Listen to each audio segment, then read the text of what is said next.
You may be seated. Thank you.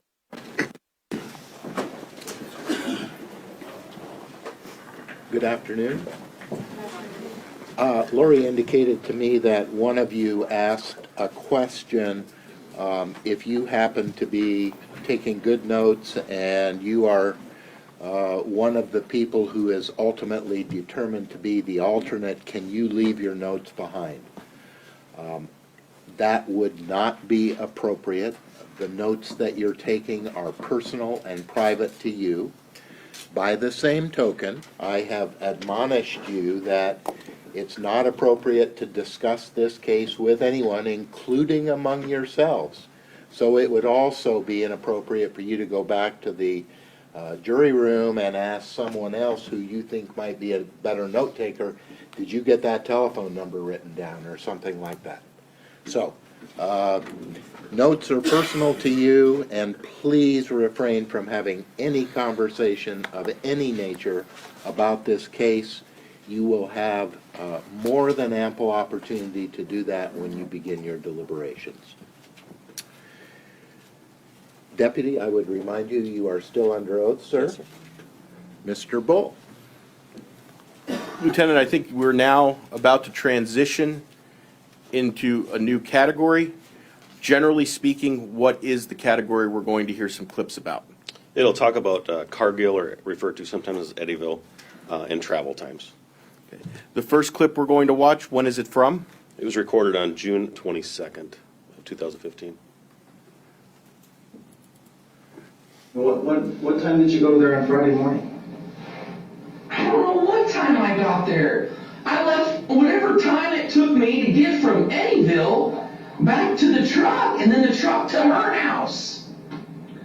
It takes, 50 minutes to get from whenever, it takes 5 or 10 minutes to get out of the plant, and then another 50 to drive to Pleasantville, and then 15 minutes to get to their house from there. Jason. We can turn that down just a hair. I assume you aren't having difficulty hearing it. Okay.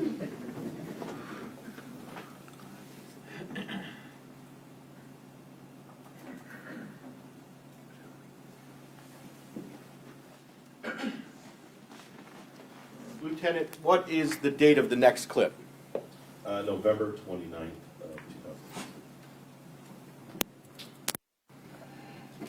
2000. And what time do you recall that you left Cargill that day?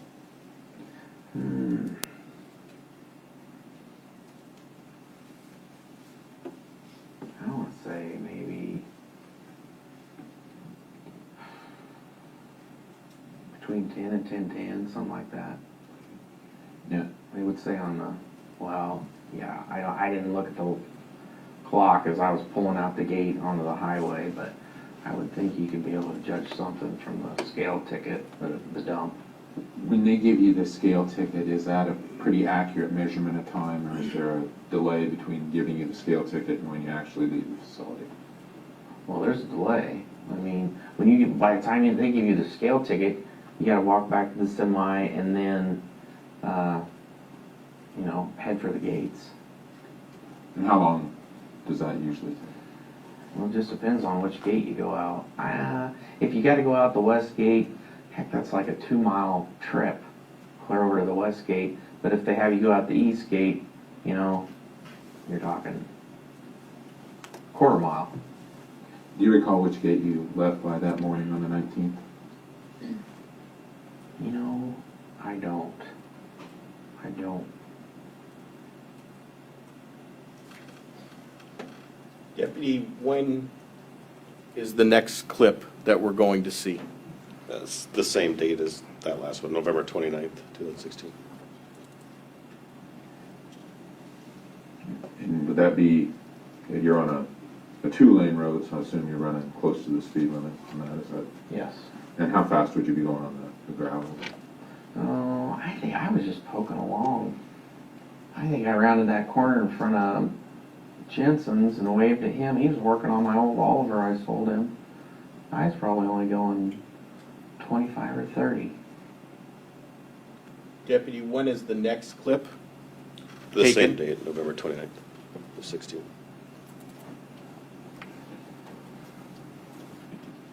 After you texted Tara, where did you go next? I went to Heberlin Farm and started the semi.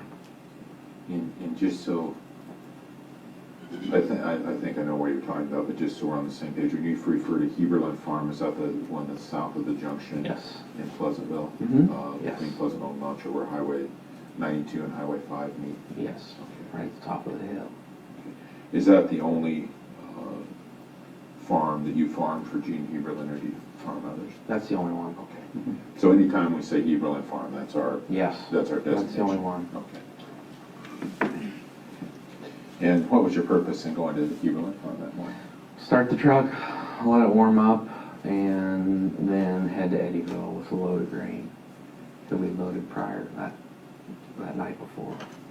Is that where you normally keep your semi at the Yes. Heberlin Farm? Yes, Is there a shed there, or is it open? Or? it's open. And you say you had loaded grain the night before? Mm-hmm. Yes. And where did you load the grain from? At Pat Wall's, out of one of his 4 bins. Patrick Wall lives just north of Pleasantville, just north of Gene Heberlin's house. Is that somebody you rent ground from, Mr. Wall? No, just the bins. You rent his bins? I rent his bins, yeah. Okay. And would that be your practice if you're going to haul in the morning, that you fill your semi the night before? Well, I try to. It just depends on what's going on. I had a friend of mine help me load it the night before. Who was that friend? Brian Ruff. Well, okay, so what did you do after you started the semi and kind of got around that morning? I got back in the Chevy and drove to Casey's. Okay. Pulled in there. And that was allowing the semi to warm up? Yeah. And approximately what time in the morning were you at Casey's? It's probably around 8 o'clock. And from Casey's, did you go directly back to the Heberlin Farm? Yep. And you get in your Yes. semi? Oh, sorry. Get in your semi? Yes. And did you leave for Cargill? Yes. All right. And what route did you take to go to Cargill? I went north out of the driveway to the 4-way junction there at Pleasantville, and then took a right and went east on 92 all the way to Oskaloosa, and then took that exit south to Eddyville. And when you were on your way to Cargill, were you texting Tara at that time? You know, I don't recall. Do you text when you're operating your semi? Have you done that before? Yes.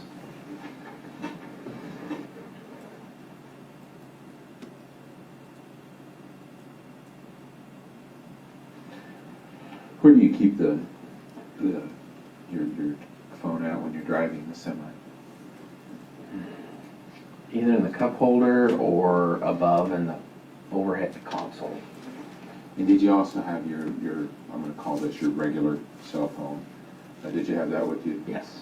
And where do you keep it at? In the overhead console or laying on the dash. Did you stop anywhere on the way down to Cargill out there? No. And how fast were you going when you were on the 4-lane? I try to run the speed limit because with a chauffeur's license, you get a ticket, and I don't think you can drive after that, but I don't know. And is that 65 on the 4-lane and then 65 on the 4-lane, and then I probably run 58 or 59. I just try and keep it right under 60, or right at 60.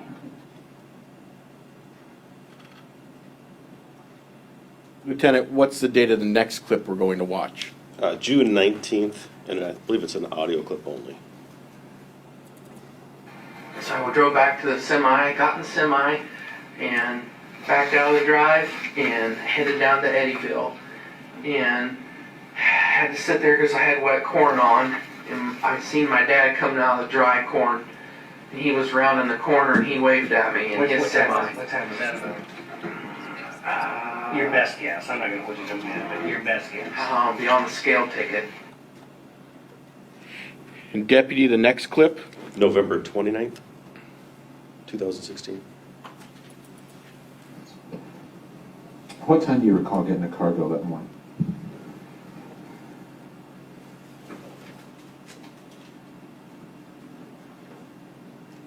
I think it was maybe close to 9 or 8:45 to 9, something like that. And did you see your dad down at the Cargill that morning? Yes, I did. And Deputy, the next clip? November 29th, again.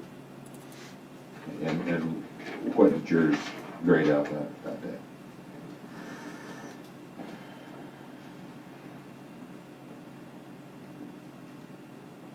You know, I don't remember. I want to say maybe, but I don't know. I guess I should say I don't know. I don't remember. I just know I had like 7 trucks ahead of me, so I don't know. Usually if there's a lineup, you go to the west dump. And there's usually a pretty good lineup there. The east dump's got 2 lines, and that line moves quite a bit quicker. But let me ask a simpler question. I guess what I was, did your corn, do you recall if it graded out wet or dry? I don't remember. Deputy, I now believe we're going to switch general topic areas. Is that true? Correct. And what would you generally classify the next group of clips we're going to listen or watch? What's the topic? Calls or texts placed to a Charles Smith. Okay, and when is the first, I believe it's an audio clip. When is that? June 19th of 2015. I called Smith's on my way. As soon as I got in the pickup, I called Smith's and asked Charles if he could have a load out there to me. And the next clip? Same date, June 19th. Chemical load for chemicals and spray. What were you spraying corn? Beans. Beans, okay. And so I called Charles, I don't know if I called or texted him. I texted him, and I said, can you have a load ready for me as soon as possible? And he said 10-4 and wanted to know where to bring it. And I said, bring it to Mom and Dad's house. The sprayer's sitting there still. And he said 10-4, I'll have it headed your way. And I pulled in the drive and parked and was going to get in the tractor and start up and start the PTO going. Start mixing the chemicals that were left in there from yesterday's spraying. And I decided, well, I got plenty of time before they get out here. I'm going to run inside and see what Mom's doing and see if she's going to start dinner and get something to drink. I walked in the door and I see her legs and feet together laying there. But I couldn't see the top half of her body behind the table. And I said, Mom? And I thought she was laying there because when she gets dizzy, she's had dizzy spells for the last couple of years. She'll lay down on her back to get over it. I just thought that's what she was doing. And I took another step forward and I could see the shit. I was like, shit. And there's fucking blood around her arm. I thought maybe she fell off the counter because she gets stuff up high and hit her head. And I knelt right down and I grabbed hold of her leg. She was stiff. And I could tell she wasn't alive. It was terrible.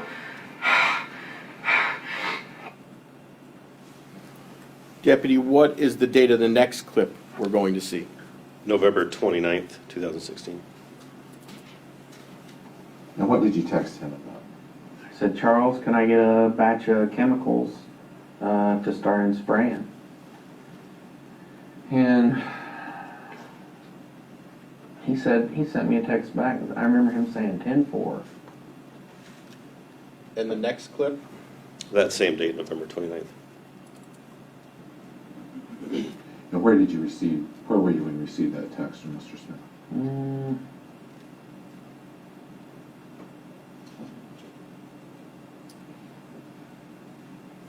I'd say I was on the highway south of Heberlin's. I don't think I waited. I don't know. It seemed like it took him a few minutes to send that. And the next clip? June 22nd of 2015.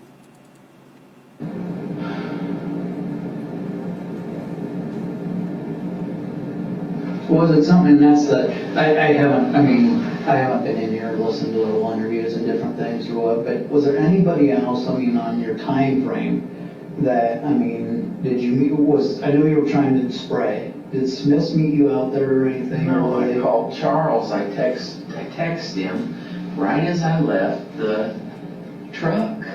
To walk in? What do you mean to walk in? You left the truck to walk into the house? You No, I left truck? the semi. I parked the semi, got in the pickup. Okay. And as I was pulling out the drive to head to their place, I thought I'd better get a hold of Charles so he can get a batch of chemicals mixed up. Send it that way? Yeah.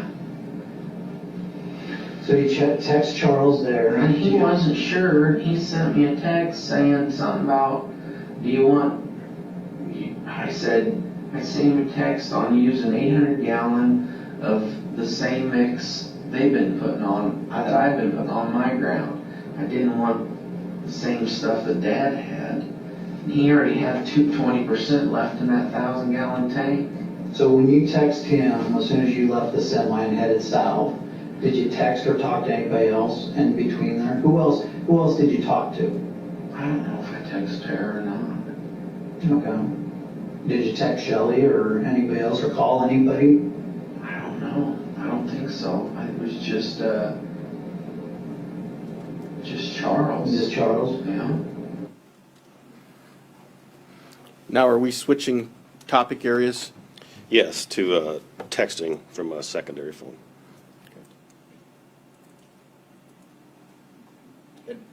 November. 1 second. Both of your cell phones on during this trip from Heberlin's to your parents' home? I think I did.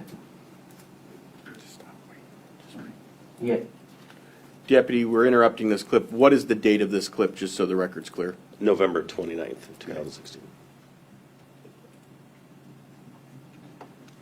Did you have both of your cell phones on during this trip from Heberlin's to your parents' home?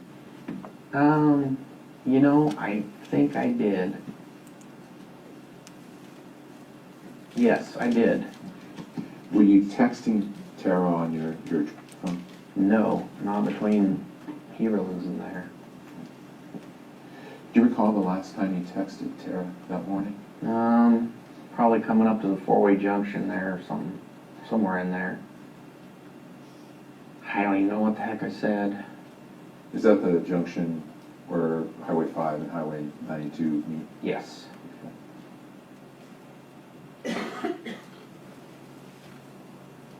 Deputy, what is the date of the next clip we're going to see? November 29th, 2016. Don't worry about that.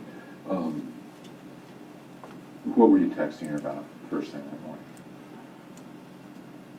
I don't remember what the texts were about. I can't remember any of the texts that I received or sent other than the text that afternoon, or, later on that morning, on the way back in the semi. And we'll get to that as we go through your day that day. But I know there's been prior testimony that from your phone records you texted Tara over 100 times. Would that be correct with your recollection? Yes. Would that be unusual that you would text her that many times in a day, or was that fairly normal? It just depends on what was going on.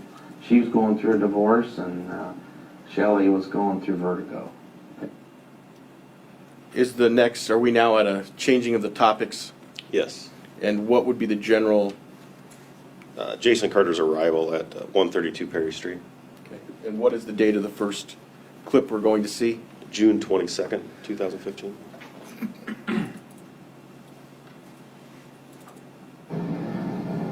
Now, prior to being in the house, what were you doing? Before I ever walked in the house? Yeah, before the moment you saw Mom, what were you doing? Before I saw her, I would walk from the pickup, parked by the fuel barrel, to the front door. How long did you spend in the truck before you went inside? Because you had made mention something about you were thinking about if you should go get something to drink or see if she had any food or, so how long was that thought process going on? No, I can't remember if I texted Tara right then or not. I just was deciding whether or not to start the tractor and get the tank pumping with the PTO. You know, when they got out here, I would have that mix going, so we could pump on the rest of what they were bringing.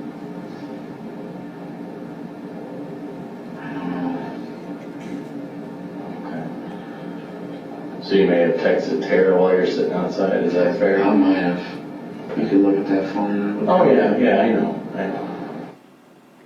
And what's the date of the next clip we're going to see? June 22nd, 2015. And so, fast forward back to when you're in the driveway,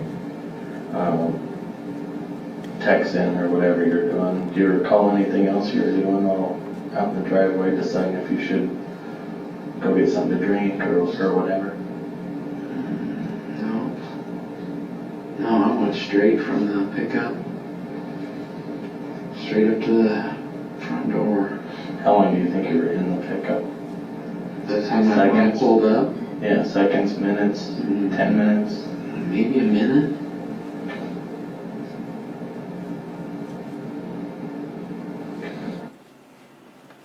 Deputy, what is the date of the next clip we're going to, this would be listened to?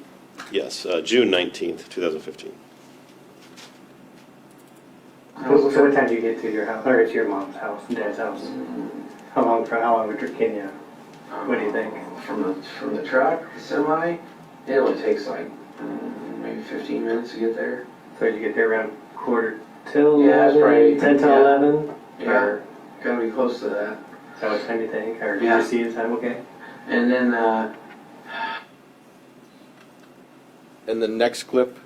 Another audio clip from June 19th, 2015. So, you get to the house, you were gonna go start mixing the chemicals, but you decided to go and see. Well, I was gonna start the tractor. Start the up, tractor. and- Yeah, run the pump. So then, but then you decided to go see. Your Yeah, mom I started lunch I'm or like, something. Yeah, see if she'd started dinner, Okay. because it was getting towards 11. So, And, when you went in there, so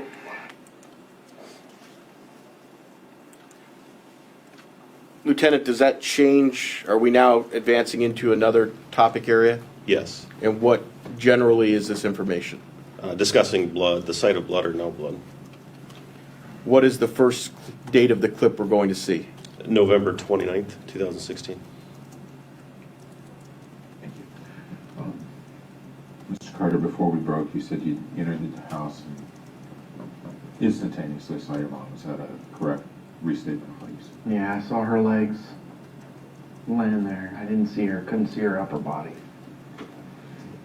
And you've seen the crime scene photographs, you told me.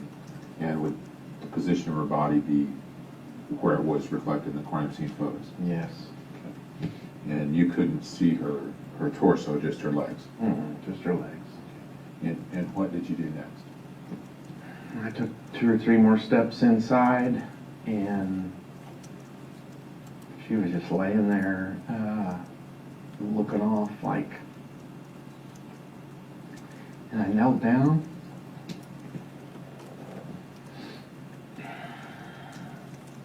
And I grabbed her pant leg and shook it and said, "Mom," you know, hoping she'd respond somehow. Did you scream? No. Were you crying? You know, I think I don't, it was just shock. You took 2 or 3 steps forward. Did you notice any blood at that time? No. What's the date of the next clip? Audio clip from June 19th, 2015. Where is, I'm gonna just draw it so I can, like I said, I hit it in there. I got a screaming memory of when I walked in that catch you. And what is the next clip we will see? Actually, a car camera video from June 19th, 2015.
Deputy, what is the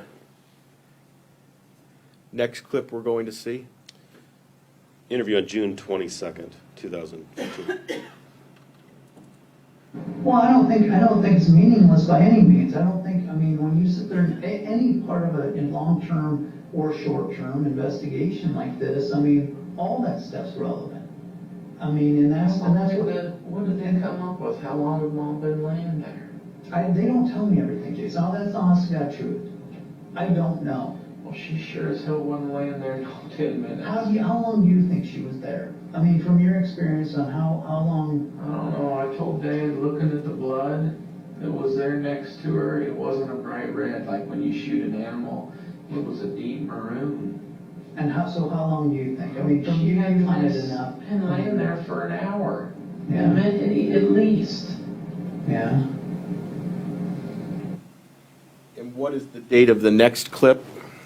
November 29th, 2016. When you and your dad went downstairs and into the laundry room, did you notice anything out of the ordinary or that was suspicious to you? No. He pointed out that both the guns were still on top of the freezer. Do you know what guns those were? I didn't know what the heck was in them. Or were they cased? Yes. And did you notice, in the crime scene photos, there looks like newspaper on the stairs. Did you notice that? You know, I think there was newspaper right inside the door. Yeah. Mom I always guess- she usually had newspapers in there because people were coming in, or me or Dad or whoever, with muddy boots, and that's where she wanted them to be left. And I'm sorry, but I was referring to that staircase. There were like papers folded up on the stairs. Did you notice that? I didn't notice anything on the stairway. And on the 19th, did you know that your dad owned a 270? Yes, And where did he get it from? my brother. And that's the Christmas present we've heard testimony about.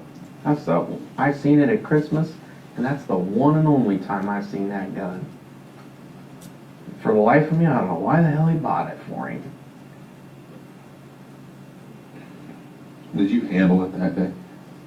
Christmas Day? No, never touched that rifle.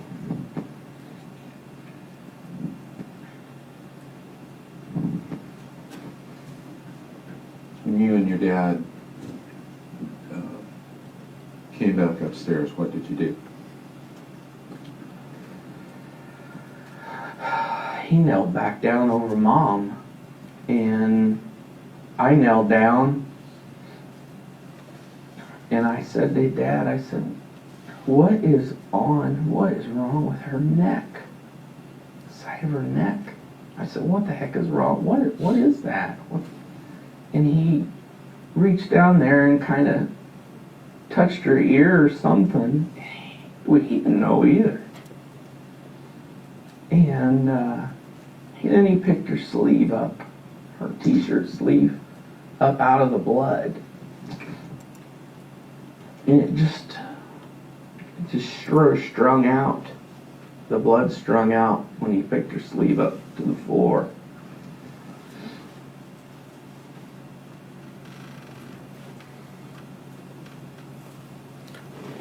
Are we now transitioning to another subject area? Yes, And what generally is the subject area? touching of Shirley Carter. And when is the next clip? What are, Be an audio clip of June 19th, 2015.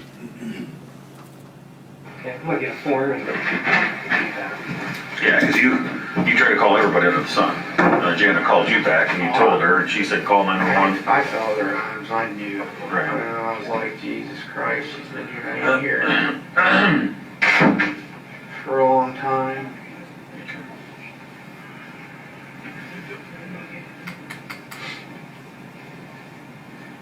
I probably should have called 911 right off the bat, but.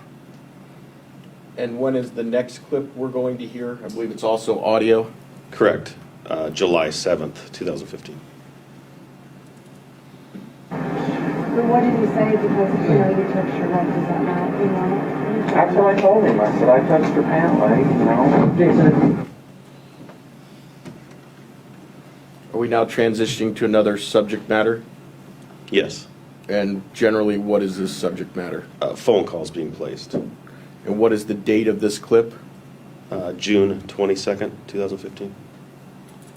Why did you make these multiple phone calls? I wanted to try and get a hold of somebody to talk to. Instead of who you should have called. And how long was it before I called 911 from the time I didn't get a hold of anybody. I even called my mom's cell phone that started ringing in her pocket.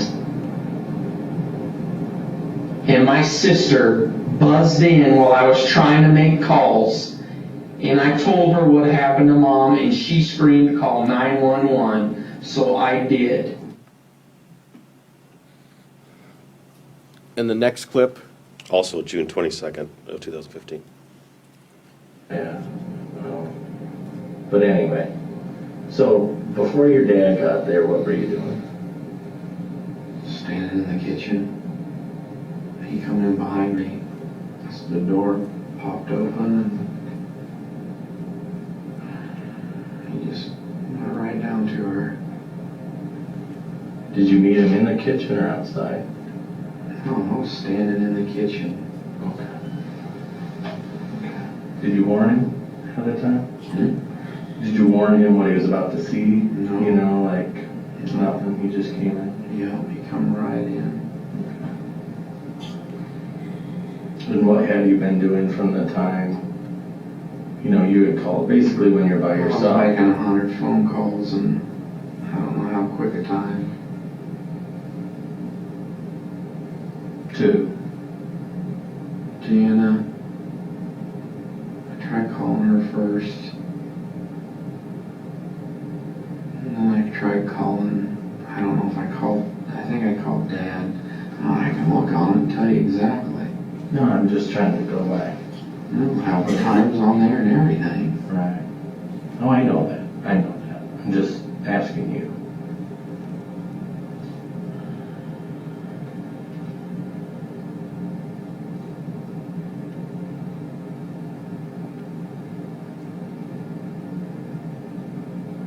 I don't know, but had to been within a minute or two of running out there and throwing the damn phone in. Yeah. Which was Well, let's forget about that for now. right. Who are the people you would call? I called Jana first. Okay, Jana. She was the first thing to pop into my head. I should have called 911. Okay, we get that. Jana, who else would you call? My dad. Your dad. Who else? Jana, my dad. I tried both cell phones. They have Billy and Shirley. I called both them. And then I hung up as soon as I heard the one ringing in her pocket. And then I tried calling my wife. And Jana beeped in. And I think I hung up on my wife. I can't remember.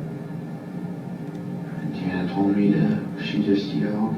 I told her what I thought. And She just yelled, call 911. So that's when I turned around and I called 911. I guess what I'm confused by is I know you were being extreme when you said I was making like 100 calls. I get that.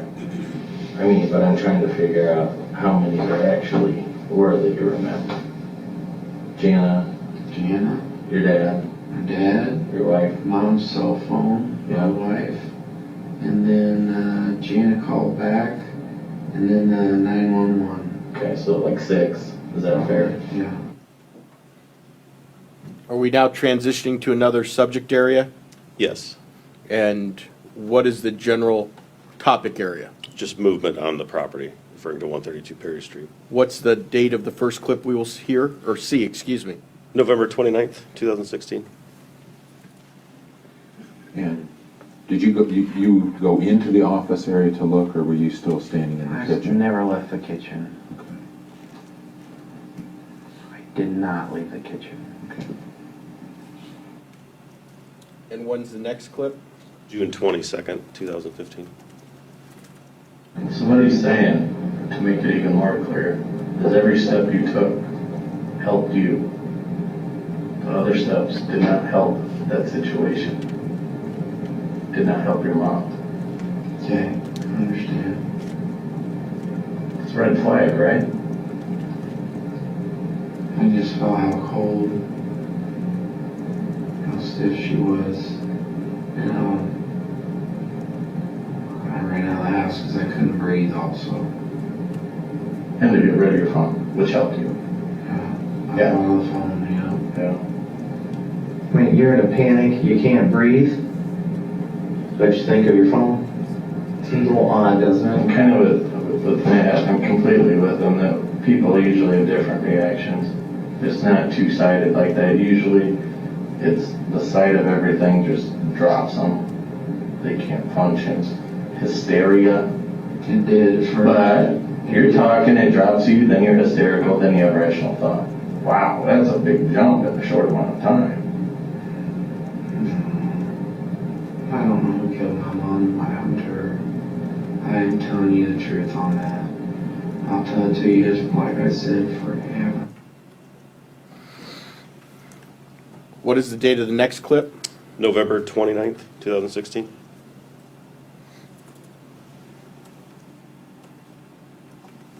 Did you take the phone back to the vehicle before you called 911, or did you take it after you had called 911? After. And did you walk straight back to the vehicle? Yeah. Where'd you put the phone? Right back in where I always keep it, in the fuse compartment. So you had to pop the hood and put it in there? Yes.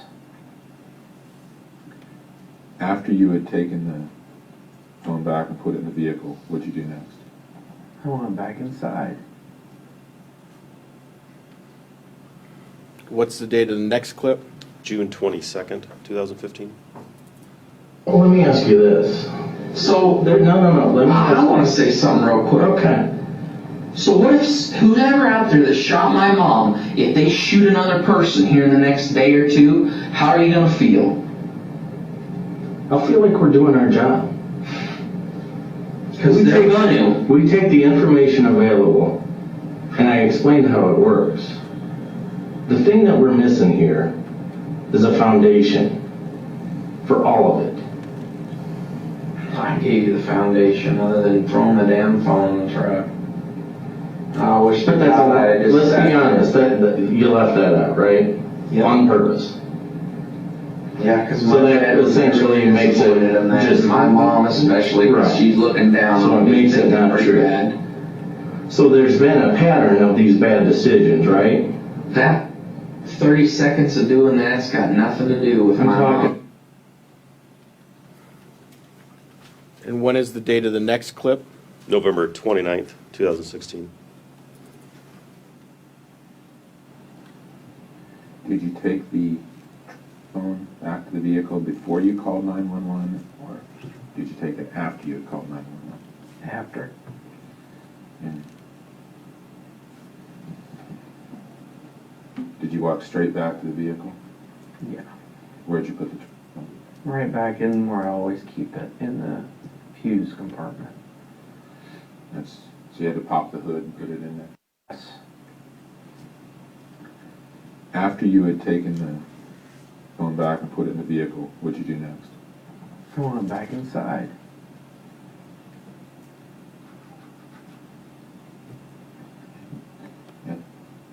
At that time, did you notice anything about your mom or about the scene that you hadn't noticed when you were inside previously?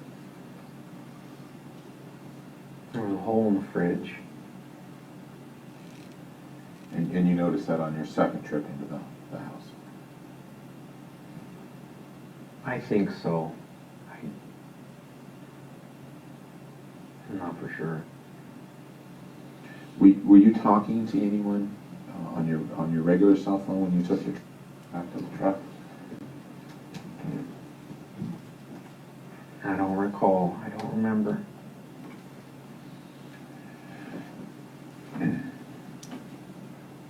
When you went back into the home the second time after you take the phone back, did you touch your mom? No. Was the only time that you touched your mom when you initially Grabbed her leg to see if there was any movement? Yes. So are we now transitioning into another topic? Yes. And what's the general topic area? Condition of Shirley Carter.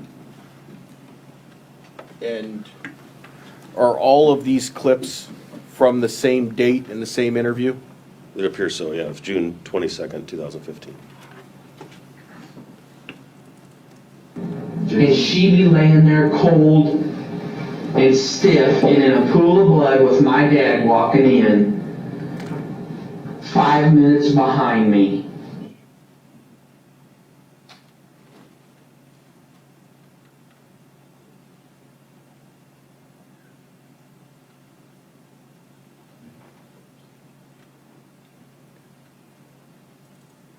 Events are not the same, your timeline's not exactly the same.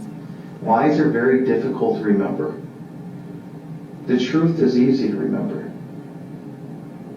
How the heck would I make it from Eddyville to my mom's house? I mean, how can that be?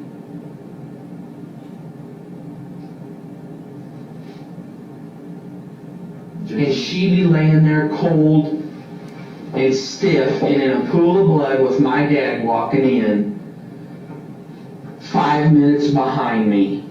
Jason, this didn't happen. Are you Your dad kidding? walked in the door. You know that.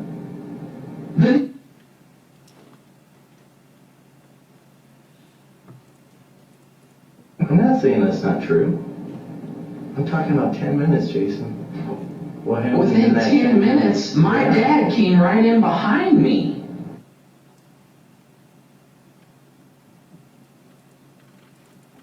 One thing I've not heard though, how do you know the house was empty? How do you know someone wasn't in there? I didn't. Her leg was cold and stiff. They could have been in there. I don't know. My dad came in behind me. That thought ever enter in? No. Or did you know no one was in there? No.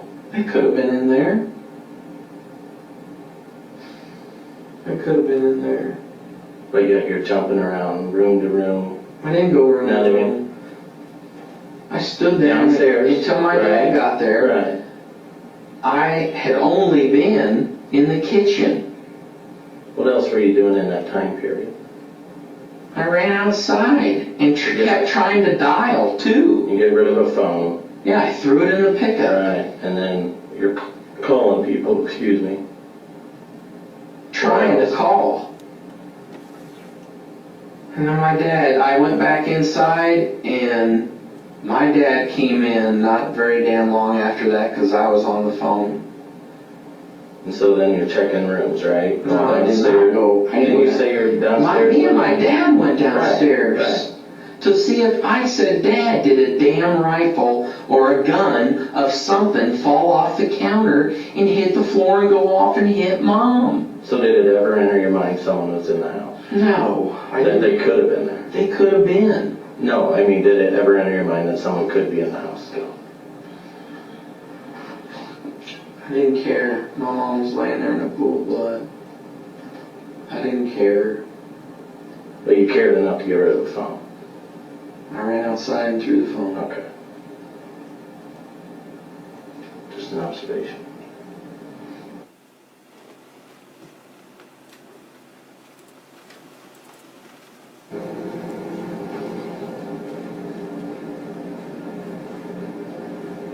Did you ever go downstairs before Dad got there? No. How long did it take for Never Dad? left the kitchen. You never left the kitchen? Did you go in and out of the house or anything? Yeah.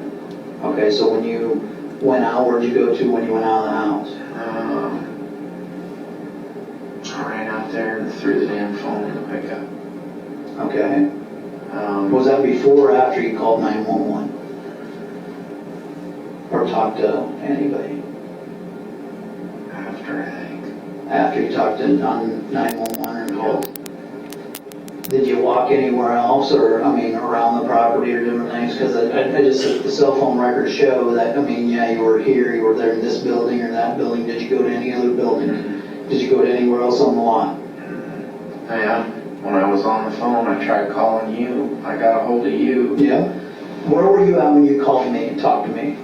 Walking by the big tree and outside by the big tree.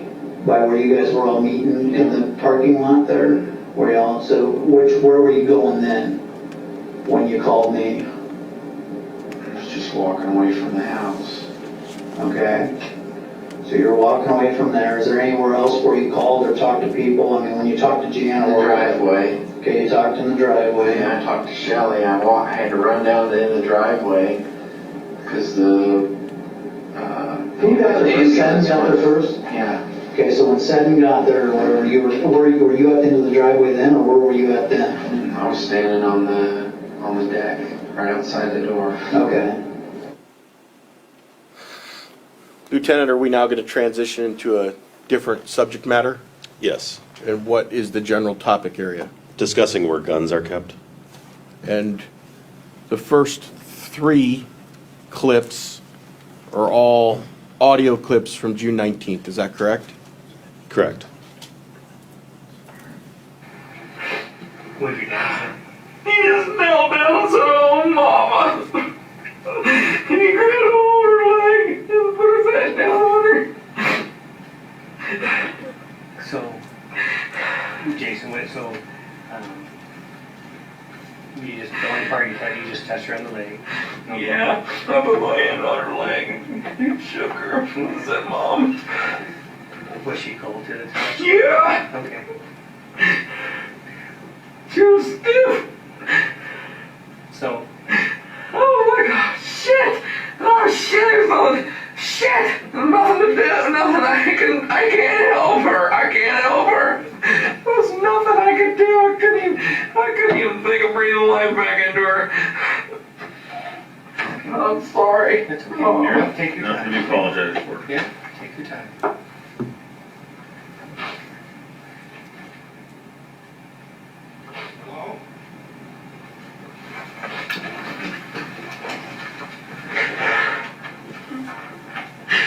I can't get her.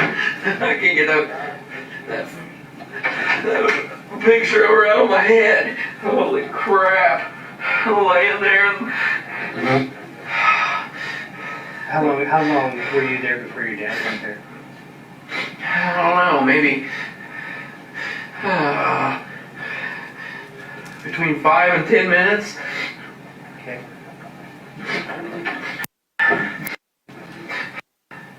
Poor Mom. She didn't deserve this at all. She didn't. I understand. I do.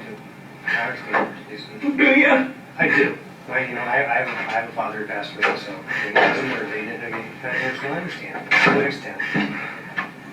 Okay. I wish it would have been an accident.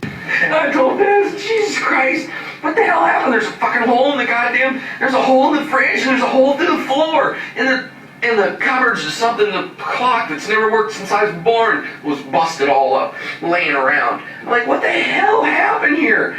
I'm sorry, what kind of clock was it? There's an old clock that's up above the fridge that has dials and emblems on it, and the door was hanging open on it, and the dials, the emblems that are glued to the wood, were laying on the floor, laying on the counter there. I'm like, what the hell happened? What the hell happened here?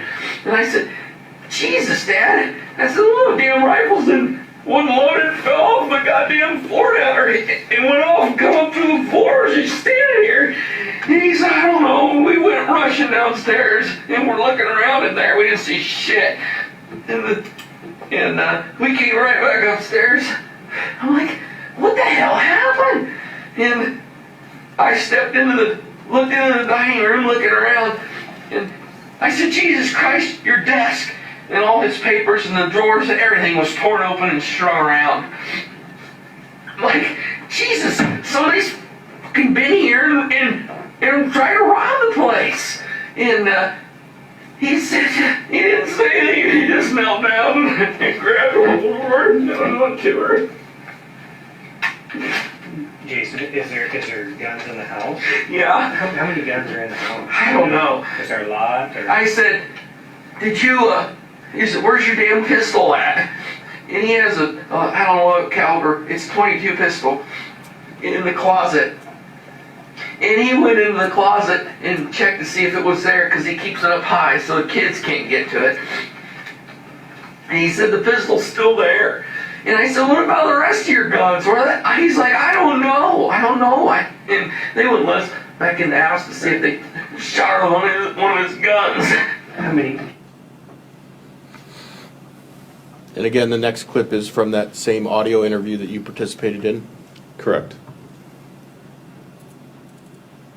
So we both went right downstairs looking. What'd your dad? He was like, no, there's nothing. Was there any guns down there? I don't know. I don't know if he's got any down there or not. And every now and then, I was thinking there's some gun cases down there. Right? So is that what made you think he had guns down there? Just I thought he kept that rifle my brother bought him down there. the high-powered rifle. And your brother over there bought what is that? Like 870 or something? I don't know what the hell damn thing is. He doesn't need it. And again, the next clip is also from that audio interview? Correct. .22 pistols in the closet. Where does he keep the 12 gauge and the high power rifle? Where would that be at in the house? I think I'm not for sure, but I thought they kept them in my old bedroom in the closet there. And where's that at in relationship to?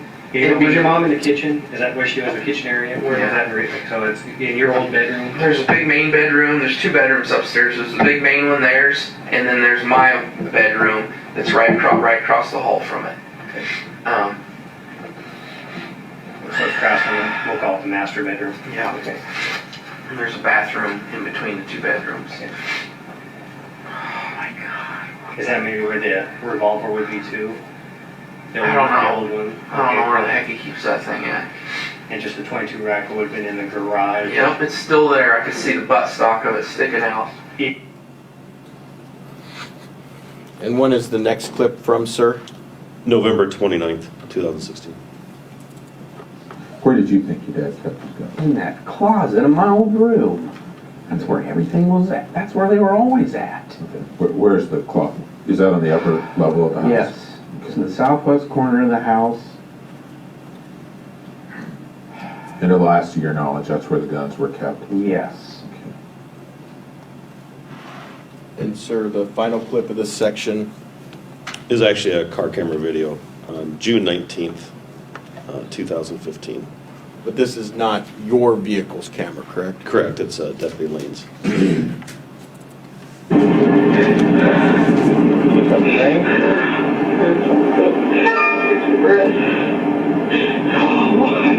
Why would they do that, Dave?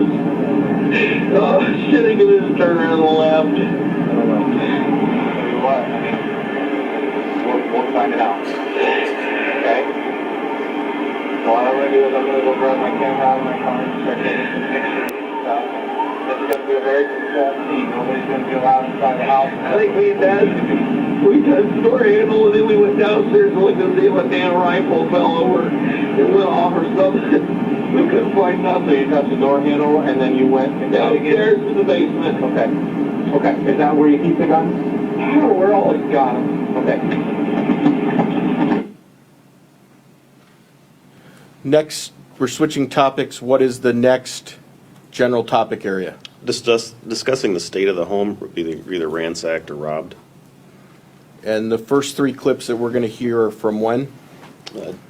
June 19th, 2015, so they should be audio clips. Maybe if there's something else to come back to.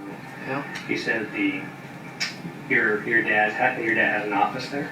Or you call it his office? It's like the dining room. There's the main dining table, and then there's a big desk there full of drawers that he keeps all his paperwork for farming. And I mean, I don't know what all they got in there. Keeping a value that he keeps in there? Does he keep money? No, and I asked him. I said, Dad, he's like, and I said, Jesus Christ, they ransacked the place. And he said, we don't even keep any money here. We don't even have any money.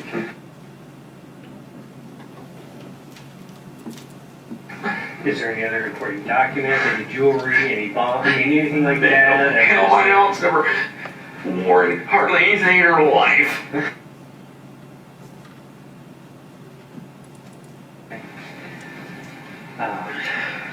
So nothing you can think of that. Was that the only place that you saw that? Was there the bedroom for ransacked? I haven't been in there. I mean, did you look at the other rooms? Looking down the basement. As soon as I looked into the dining room, I seen that. I was like, oh shit! Somebody fucking must have burglarized, whatever you want to call it. Poor mom. Man. And sir, now what is the date of the next clip? November 29th, 2016.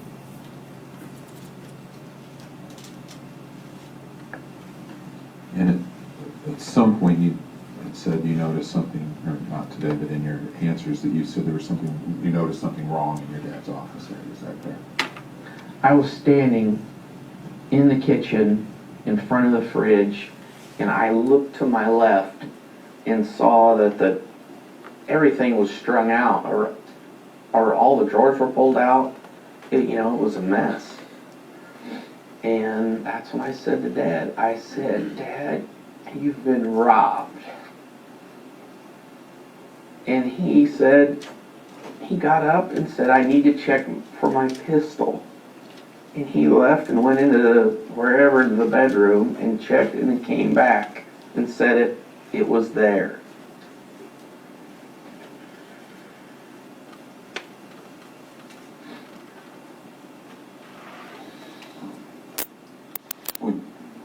Did you know what pistol your dad was referring to?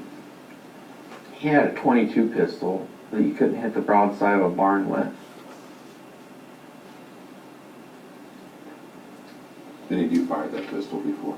Yeah, like a night or two before, some damn skunk. And that's how you knew you couldn't hit anything. No.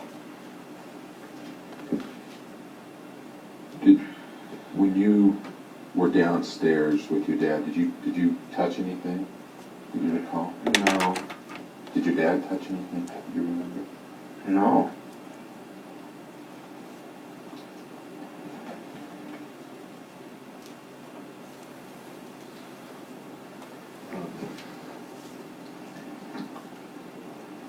Did you say something about the robbers killing your mom at that point? No. I just said, you've been robbed. That's it.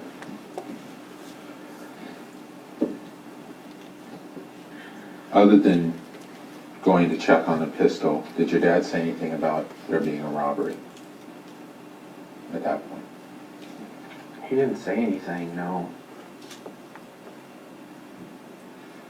And Did you go into the office area to look, or were you still standing in the I kitchen? never left the kitchen. I did not leave the kitchen.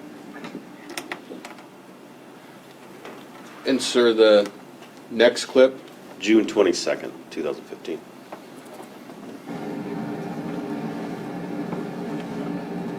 Why did you do that?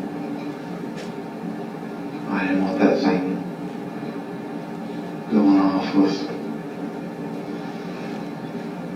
100 people there.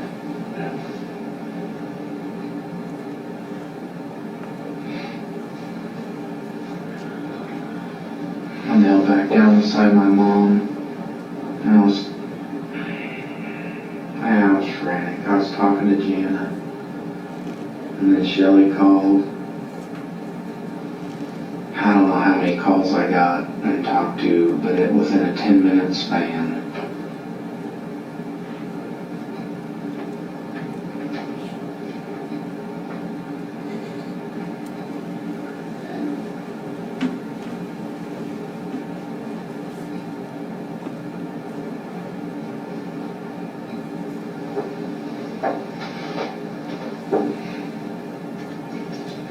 And then, as I was standing there talking to Jana, Dad walked in the door.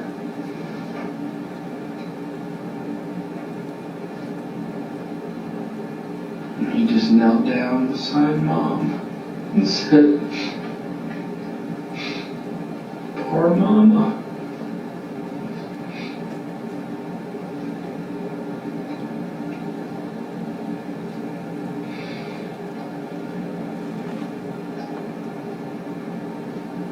And I said, "What happened?" I didn't know what happened. I could not figure out what happened. I couldn't figure out if she fell. But as I was standing there looking to see what in the hell happened, I noticed the floor about this far away from her. There was a big gouge out of the floor where the wood was showing. That's never been there. The linoleum was gone and it was wood. And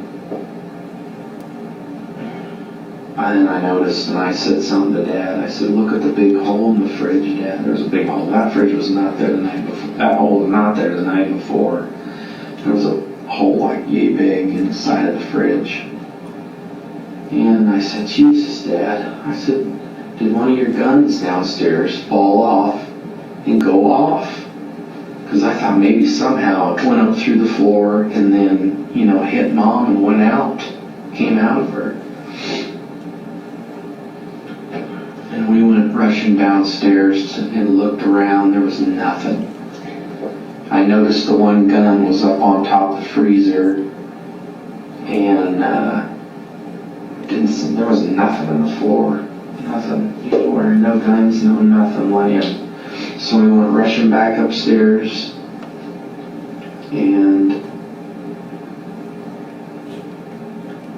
he reached down and hugged her again and gave her a kiss on the forehead. And I was trying to figure out what in the hell happened. And I was standing there by the fridge looking at him and her, and I just looked into the dining room for a split second, and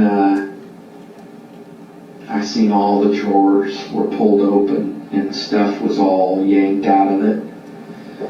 And I instantly turned and I looked at Dad and I said, "Dad," I said, "Mom, you guys have been robbed. Somebody robbed you and shot Mom."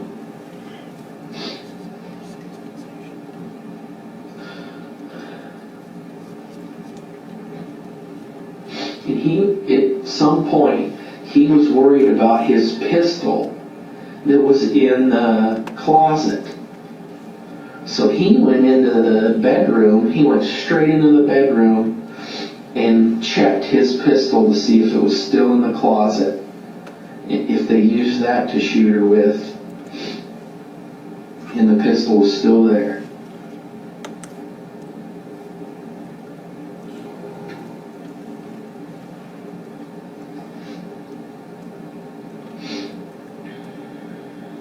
he came back out, and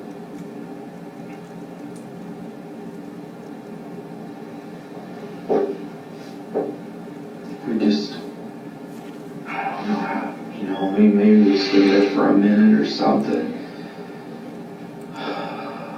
He just couldn't take his eyes off of Mom. And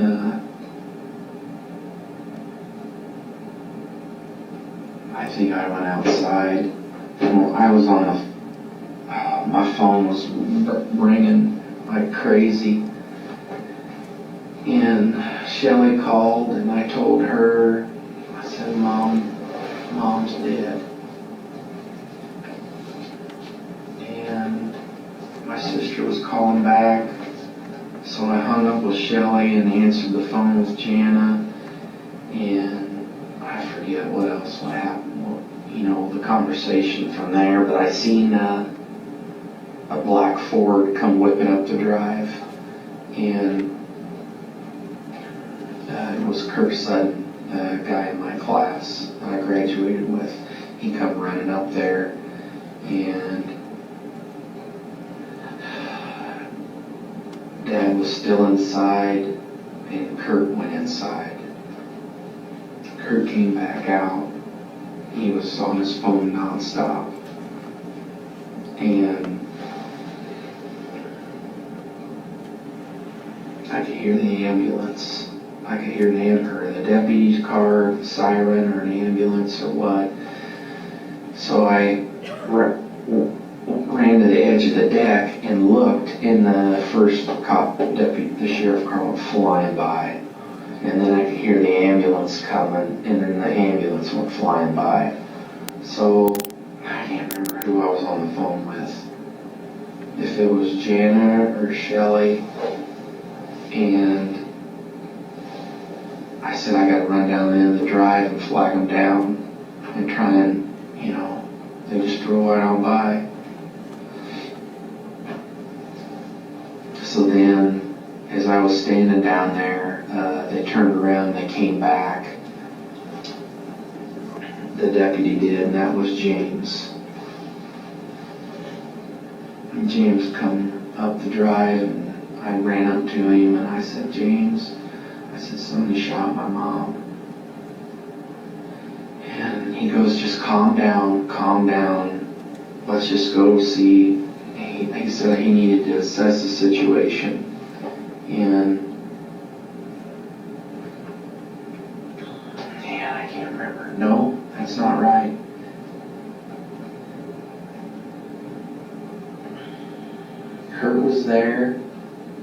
Kurt was there, and the ambulance showed up, and it was Lori Gass. She was in my class, and two other guys, and they went in with Kurt. She went in. They were only in there for 2 minutes. They were in there, and James showed up, and I met him. He says, I need to assess the situation. I told him what happened, that somebody shot Mom, and we went in. He went up on the deck, and he went in, and he kicked them out instantly. He said, I want everybody out of here. Everybody needs to leave the scene now. And Lori came out, the paramedics, and Dad was out, and James was in there for, I don't know how long, maybe 30 seconds or a minute, I'm not sure exactly. He came out and wanted everybody out of there. And Lori was standing there, and Kurt, and I asked Lori, I said, did you see Mom? And she said, yeah. And I asked her, I said, was she shot? Does it look like there's, a bullet hole through the fridge and something, hole in the floor? And she said, yeah, I think so. And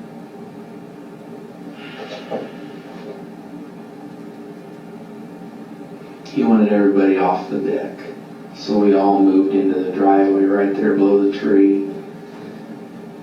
And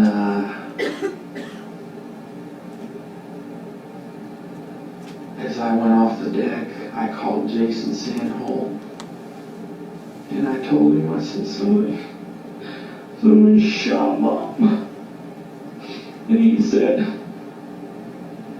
I'm on my way, buddy. He said, I'll be there as soon as I can. And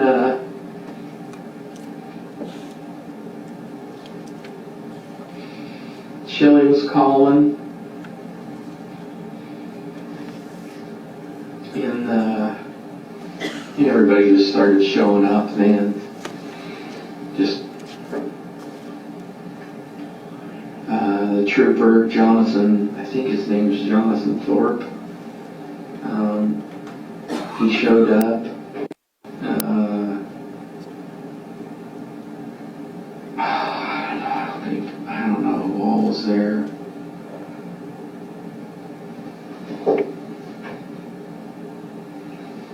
But I seen Lori standing over in front of the ambulance. And I went over to her and I asked her, I said,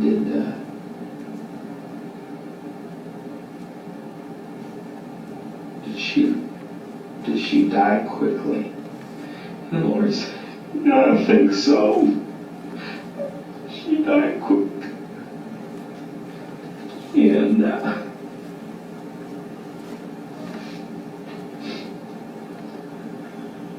my sister called my brother, and she was on her way as fast, I'm sure, as she could get there. And Shelly was on her way, and oh man, I can't think of everybody. And Jason Sandholm showed up, and there's a couple other deputies standing there. And they wouldn't let anybody go back inside.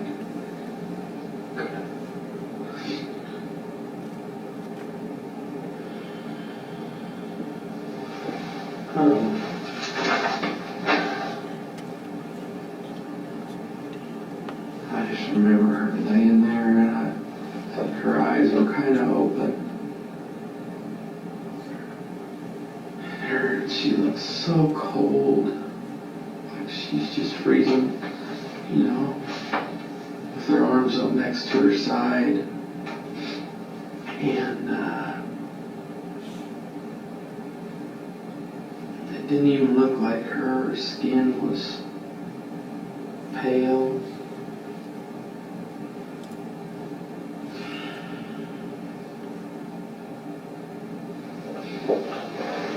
It was real. It was terrible to see. I could draw you a picture of the T when I walked in there and seen her. We might do that later. Just kind of some clarifying stuff. Yeah. Are we now transitioning subject matters? Yes, And what is this topic area? about the pigs being fed.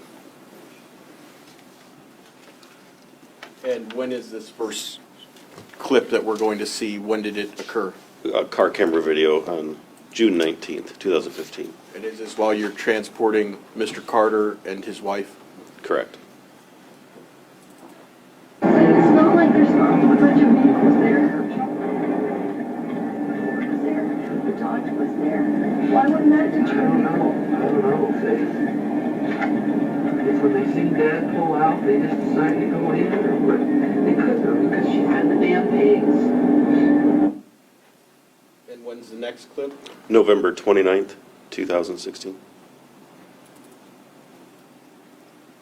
We stepped out onto the deck, and he said, I need to see if Mom did the chores.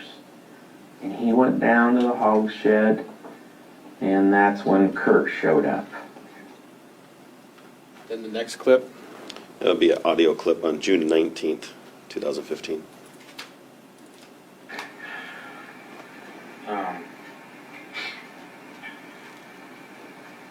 And it looked like the pigs were fed, he said. Yep, she fed the pigs.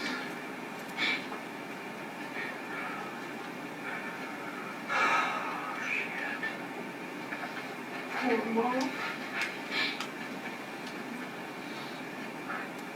I cannot freaking believe it. I cannot believe it. Why her? Jesus. I don't understand it.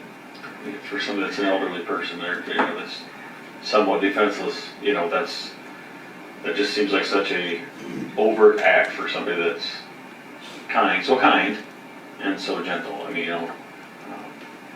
that's. She would have been terrified. Unless she didn't even see him coming behind her. And the next clip? November 29th, 2016.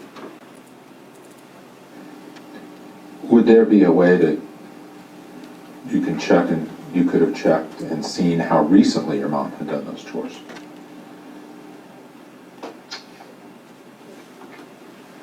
Well, it depends on if they had any food left. Are we now transitioning into another topic area? Yes. What's the general topic area? Knowledge of a gun safe inside the house. First two clips are from when, sir? June 22nd, 2015. Have you ever touched the gun other than 2 to 3 years ago? I never touched the gun, period. What about the ammunition downstairs? I never touched the ammunition. So there'll be nothing of you on there when that's listed? No. I never touched the gun safe. I've never touched the ammunition. I never touched any of that. Never. I didn't even know he had a damn gun safe till just recently. And the next clip is from the same day? Correct. Same interview? Yes. I didn't even know he had a gun case. When's the next clip from? November 29th, 2016.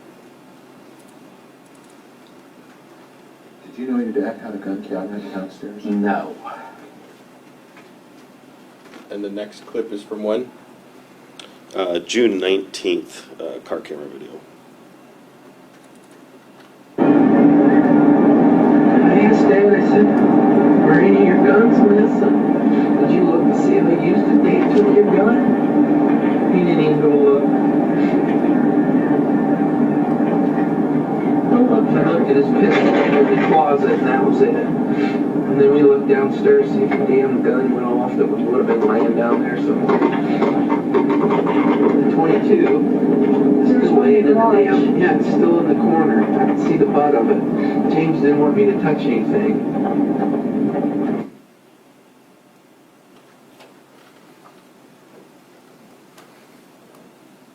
Sir, now are we, in essence, transitioning into the final section? Yes. And are these just clips that didn't fit anywhere else? Yeah, there was just about 3 left. The first one would be another car camera video, but from Deputy Lane's vehicle, dated June 19th, 2015. Hey, you need to go in and see if they got one of your guns, shot her with it, he took it, take nothing. And the next clip is from when? December of 2017. Now, you saw when you were in that house on Sunday, scope caps on top of the gun safe, correct? Correct. Those are the caps that go on either end of the optical scope that was on top of the high-powered rifle. Correct. And those caps were not dusty. Correct. And the next clip is from when? June 22nd, 2015. You said you're a hunter, right? Yeah. You know a lot about guns? load him and shoot him. Your Honor, that concludes the playing of Exhibit 143. Very well. Do you have further questions? I do, Your Honor. You may.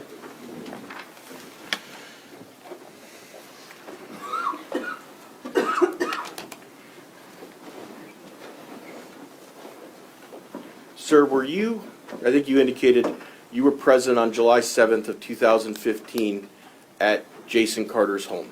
Correct. And, sir, did you have an opportunity to go into the basement of Jason Carter's home? Yes. Sir, generally speaking, what did you observe? It was apparent that somebody that hunts a lot or appreciates hunting resides in that residence. Sir, were you present at the time in which photographs were taken of Jason Carter's engine compartment of his vehicle? Yes.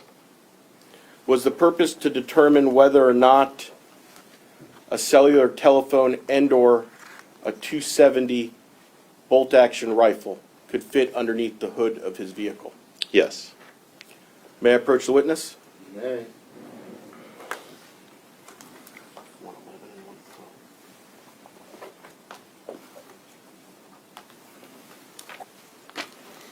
Sir, I'm handing you Exhibit 111 and 112.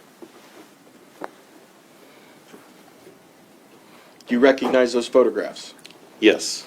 Do those photographs fairly and accurately reflect what you observed at that time? Yes. State offers 111 and 112. No objection. Exhibits 111 and 112 are admitted. Your Honor, permission to publish 112 to the jury? You may. Did Jason Carter's cell phone fit perfectly underneath, as he described it, in the fuse box underneath the hood of his truck? Yes.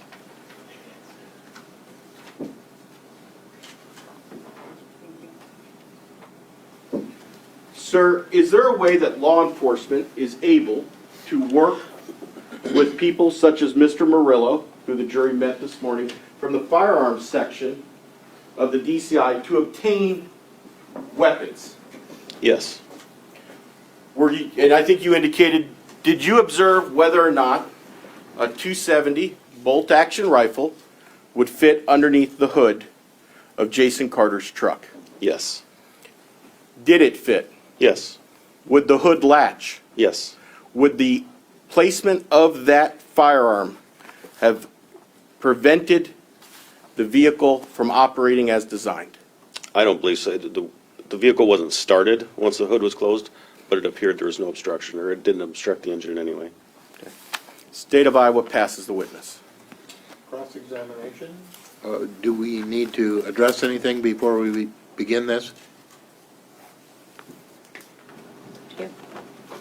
Your Honor, perhaps this is a time that we could take our break for the afternoon? Okay. Why don't we do that, ladies and gentlemen?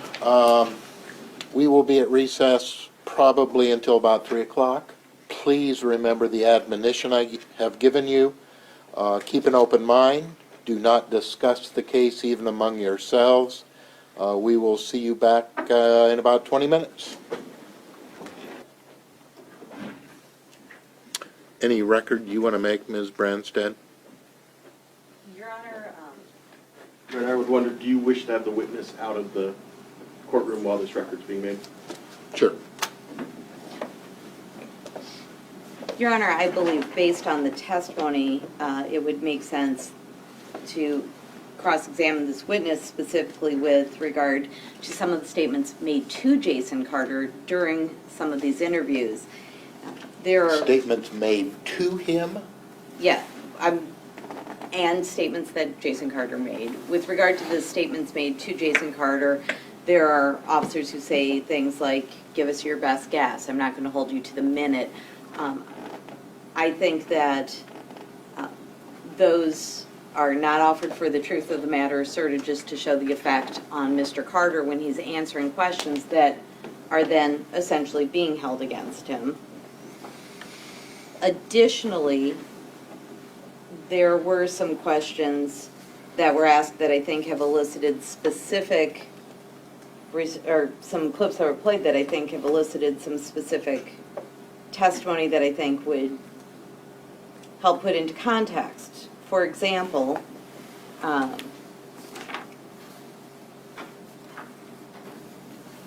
there was a question, or one of the clips that was played that said that, where essentially Mr. Carter answered that he wasn't sure of what guns were in the house, but there was a different time when Mr. Carter was interviewed within that same interview where he says, I know he's got the 12 gauge, the rifle my brother gave him, the 22, and he lists out specific rifles.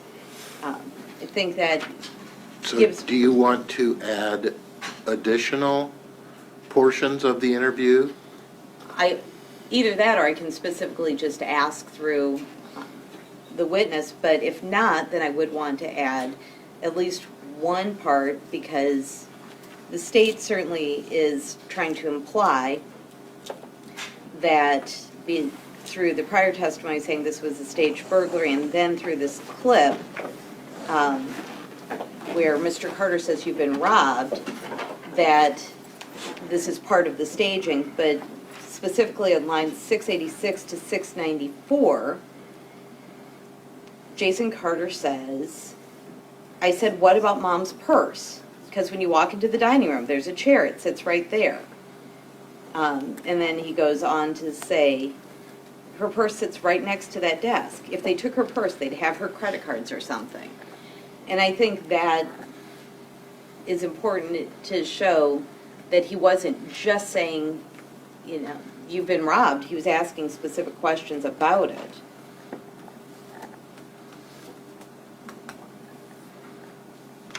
Is that the only specific area that you want to, in effect, add to what the state has played for the jury? Well, I would, and I do intend to ask this witness if during the time that Mr. Carter was being questioned, he had agreed to provide his phones and to allow cell-write of his phones, because there are times where I think the implication by these clips, the implication is that Jason Carter's not telling the truth about the time of calls or trying to make up something about times. He very clearly at one point in the interview says it would be right there on the phone. I think as saying Mr. Carter had agreed to provide his phone and to have a cell-write of his phone, and in fact signed the agreement to provide his phone, is important to understanding the context of these terms and why Mr. Carter may not be trying to get down to the minute on the calls, because he knows he's providing his phone. Anything specific additionally, Ms. Branstad? One moment, Your Honor.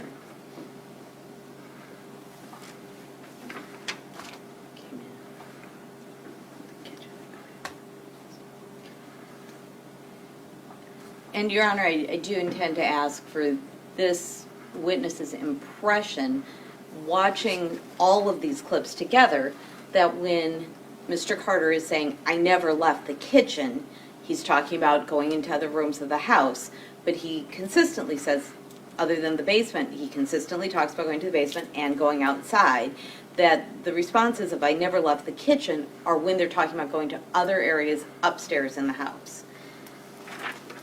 Because I believe that the implication by the clips played and the order that they were played them is that Mr. Carter is somehow being dishonest in saying he never left the kitchen, and then slips up and admits going outside or going to the basement. Anything else?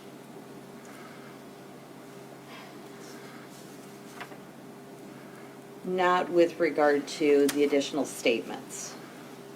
Mr. Bull, do you have a response? Your Honor, may I remain seated?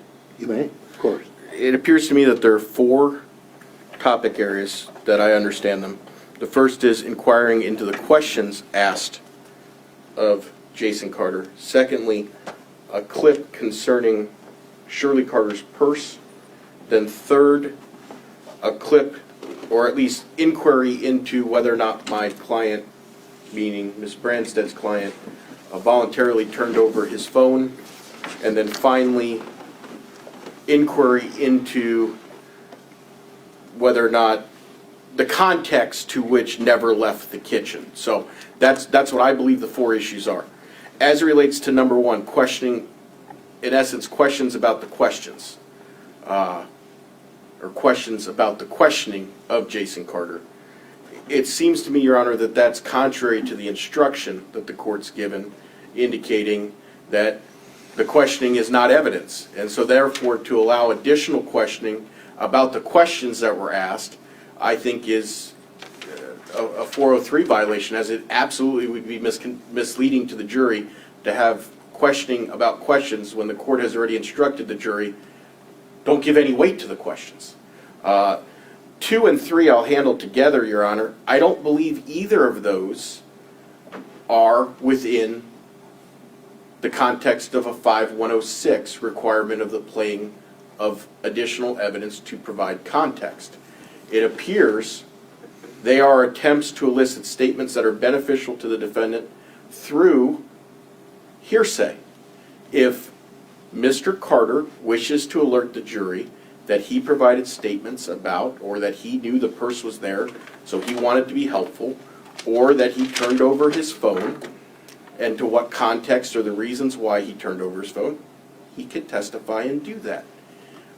What you cannot do is offer your own party's statements, to which, Judge, I cannot call state's witnesses and indicate, what did you say to X, Y, or Z? I can't bring my own statements in, witnesses' statements in through hearsay. As a result, Judge, quite candidly, we wouldn't have to call people like Mr. Vanderlinden or Mr. Hoke or Mr. Smith.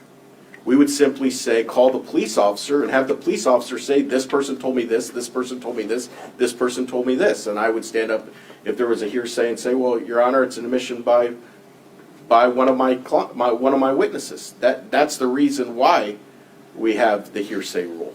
And as it relates to never left the kitchen, Your Honor, what I'm not hearing is that there is any clip which has been played out of context or is confusing that needs clarification under 5106. Rather, what I'm hearing is we would like to play additional clips under the Huser case and the 3-point analysis as to when we bring in that information. It isn't, Judge, my client was consistent one time. We'd like to play the one time he was consistent. We understood he gave other statements.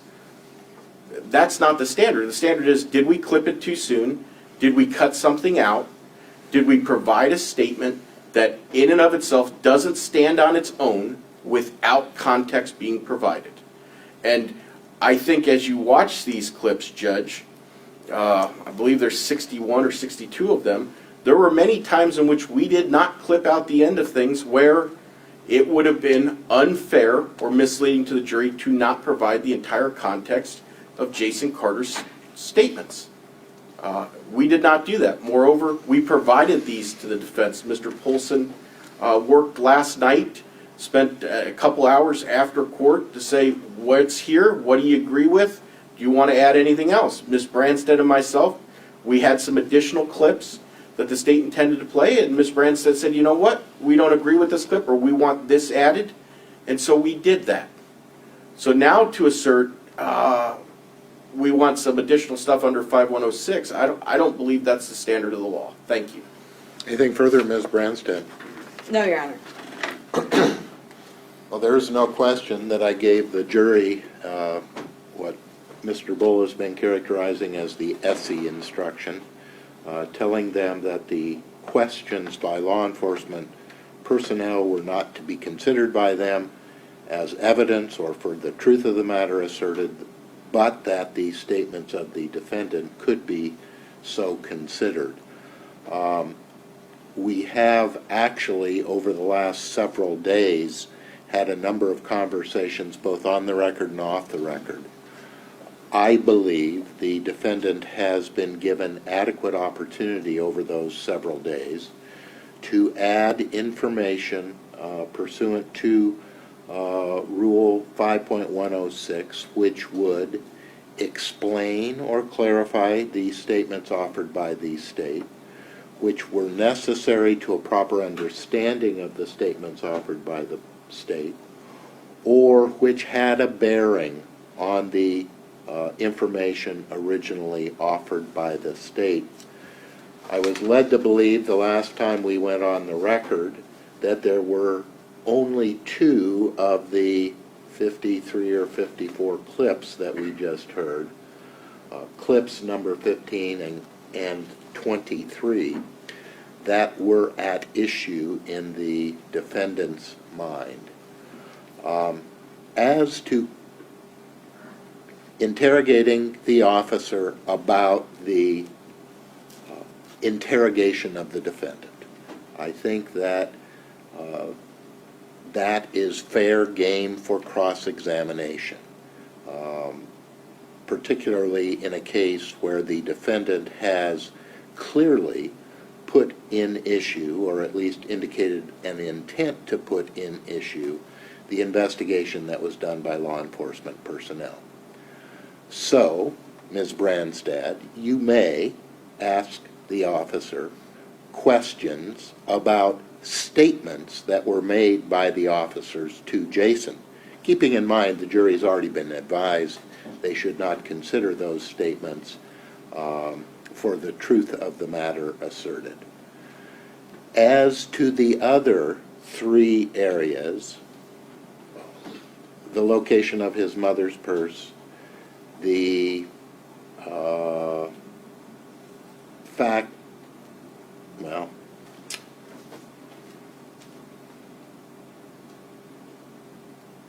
the location of his mother's purse and the fact that he never left the kitchen meant that he had not gone elsewhere in the house other than the kitchen and the basement and on the deck. Those 2 areas are out of bounds. I think it is also fair game, however, for the defendant to cross-examine the police officer on the subject of the defendant voluntarily turning over his cell phones for examination and evaluation by the police. I don't think that is any evidentiary assertion on the part of the defendant, which is being offered to prove the truth of the matter asserted. It is simply conduct on the defendant's part, and I think is fair rebuttal to some of the questioning that was contained in the clips that the state played. Anything further for the defendant? Yes, Your Honor. The state intends to call Arvin Vanderlinden. It's my understanding that Mr. Vanderlinden's testimony is going to be that sometime, the date, 5 to 10 years before his deposition that was taken last year, Mr. Vanderlinden believes that Mr. Carter called his mother derogatory names. This is obviously similar to the testimony that was elicited from the witness before Mr. the Lieutenant Bigaouette. However, now we're talking about something that is at minimum 5 years old, and I'm looking exactly, and I think he brought it up first because he believed he had heard the similar statement during the civil trial. So I think at this point, now we're getting so far back, it doesn't really relate to motive or to it would be a 403 objection to any testimony by Mr. Vanderlinden as to a statement made more than 5 years ago. Can you give us a better idea of when the witness will testify the defendant allegedly made this statement, Mr. Ball? Your Honor, my understanding is that the witness will testify it was when Jason Carter was employed at the car dealership. It was during a time in which Mr. Vanderlinden is a tire salesman, would drop parts off. He believed it was more than 5 years prior. I think because of the remoteness. Your Honor, may I be heard? And I understand where the court's going, but just for the sake. You may. Your Honor, the defense has repeatedly asked questions of witnesses without a time duration as to, did you ever hear Jason Carter make any statements derogatory towards his mother? They had a loving relationship, spoke well of his mother, would do anything for his mother. And so as a result, based on the fact that the defense has been afforded the opportunity and indicated in its opening statement that they would establish this loving relationship, Your Honor, I don't believe, and I would respectfully submit to the court, that the state, when talking about, as described in its opening statement, that there was friction, there were multiple statements made, that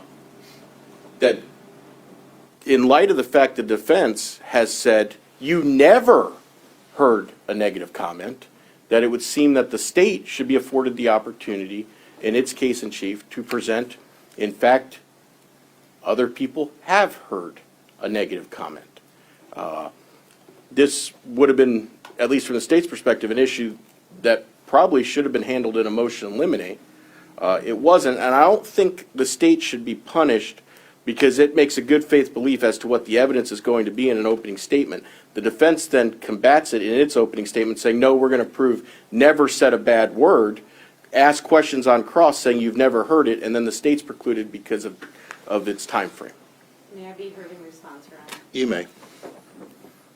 The defense ended up putting on some of those questions because the state made those statements in their opening statement. I mean, if it's a question of who started this, it started with the state. But that said, it's still remote. And that was a risk taken in the opening statement. And certainly the defense knows what that's like because in our opening statement, we talked about the clues that weren't followed and the issues with the investigation. The state didn't put on the witnesses that would have opened the door for us to really make that case. There's nothing I can do about it. I can't compel the state to put on the witnesses I wish they would have. So I'm going to have to, depending on what we do within our defense, explain that to the jury. Mr. Bull referenced a statement that, by the way, I will hand the court the deposition. I think that he actually makes reference that it is likely. May I approach? You may.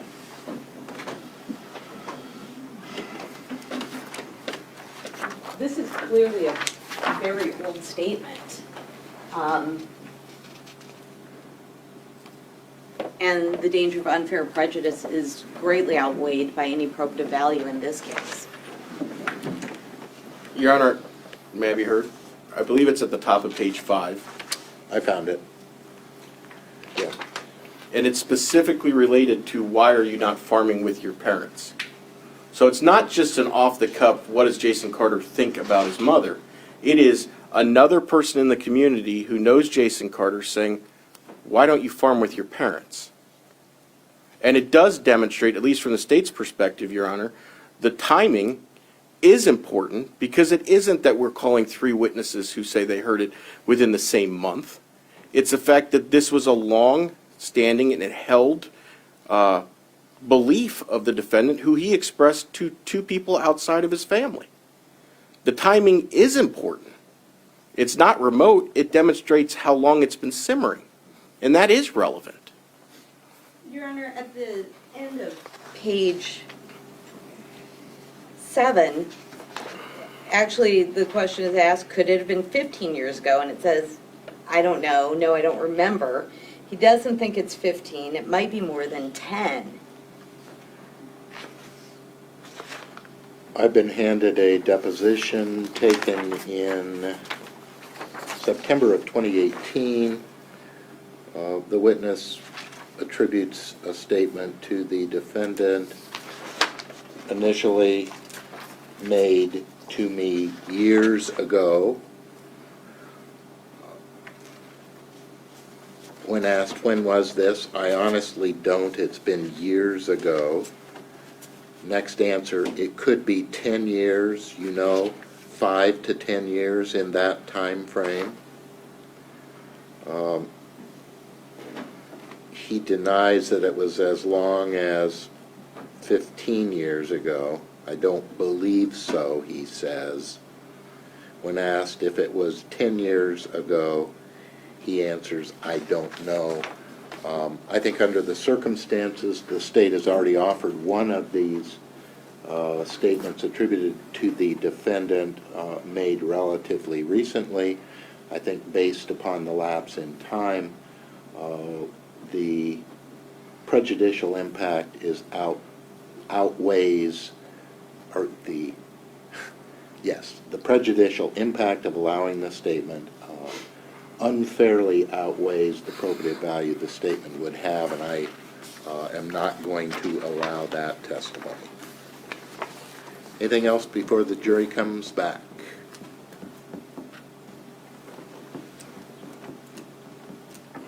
Your Honor, will the court, and I don't know, mark this as a court exhibit and accept it as an offer of proof on behalf of the state, that the state would have called Arvin Vanderlinden. The state has a good faith belief that Mr. Vanderlinden would have testified consistently with his deposition dated September 17 of 18. Specifically, he would have indicated that he knew Jason Carter through a working relationship. He had asked Mr. Carter why he didn't work or farm with his parents, and the response was he wouldn't farm with that effing bitch, although he was not certain as to the time frame for the reasons set out on page 7 and I believe 8 of the deposition. And I'm not certain whether or not the court exhibit would just be a letter in line or whether or not the state needs to mark it as an additional court exhibit. We will mark it Courts Exhibit J. Your Honor, as it relates to Ms. Branstad's inquiry on the phone, is it appropriate for Deputy Bigaouette? I'm not certain whether or not he knows, other than the fact that a form was signed. Can Deputy Bigaouette indicate that the state of Iowa did secure a search warrant to be able to search the data on Jason Carter's phone? Perhaps even in his answer or on redirect. Or go into questions of whether or not Jason Carter provided passwords. Well, I guess it depends on how he answers the question. Okay. Did Mr. Carter voluntarily agree to provide his cell phones and have celebrated examination of those phones? And perhaps the defendant runs the risk of having the officer say, well, in fact, we got a search warrant for that purpose. Okay. Your Honor, may we have maybe 2 or 3 minutes to use the restroom?